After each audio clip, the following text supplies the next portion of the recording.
కృష్ణా జిల్లా నాగాపురంలో దళితుల భూమిని కాజేసేందుకు జరుగుతున్న కుట్రలపై ఆగ్రహం వ్యక్తం చేశారు మాజీ మంత్రి పేర్ని నాని. భూమికి సంబంధించి దళితుల వద్ద అన్ని ఆధారాలు ఉన్నాయని తెలిపారు. కోర్టు ఇచ్చిన తీర్పును కూడా పోలీసులు, రెవెన్యూ అధికారులు పట్టించుకోవటం లేదని మండిపడ్డారు. సర్వే నెంబర్లు మార్చేసి దళిత రైతులకు అన్యాయం చేస్తున్నారని ఫైర్ అయ్యారు. డాక్యుమెంట్స్ ట్యాంపరింగ్ చేసిన వారిపై కేసులు పెట్టాలని డిమాండ్ చేశారు. దళితులకు జరుగుతున్న అన్యాయాన్ని కృష్ణా జిల్లా కలెక్టర్ దృష్టికి తీసుకెళ్తామన్నారు మాజీ మంత్రి పేర్ని నాని.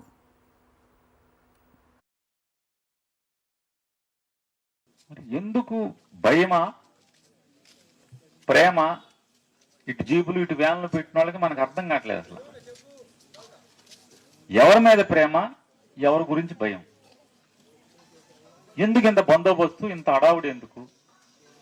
పోనీ ఈ ఊళ్ళోనే ఆ పొలం కేసేసి ఈ పొలం లోపరుచుకుంటాకి తిరిగే వాళ్ళు కూడా వాళ్ళు ఇక్కడే ఉన్నారు, ఇదే బజార్లో పక్క బజార్లో ఉంటారు. వెళ్ళిందంటే పోనీ గొడవ పడతారు, ఏం జరుగుద్దో, రెండు వర్గాలు, ఇవన్నీ ఎందుకులే అని చెప్పని ఇది ఒక ఊర్లో రావణ కష్టం బయలుదేరుతుందని చెప్పని భయం ఉండటం సహజం. ఊరంతా ఏకతాటి మీద ఉన్నారు, పార్టీలతో సంబంధం లేదు.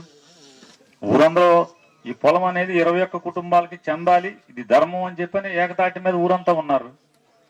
ఎందుకు ఇంత అడావుడి చేస్తున్నారు అధికారులు అర్థం కాదు.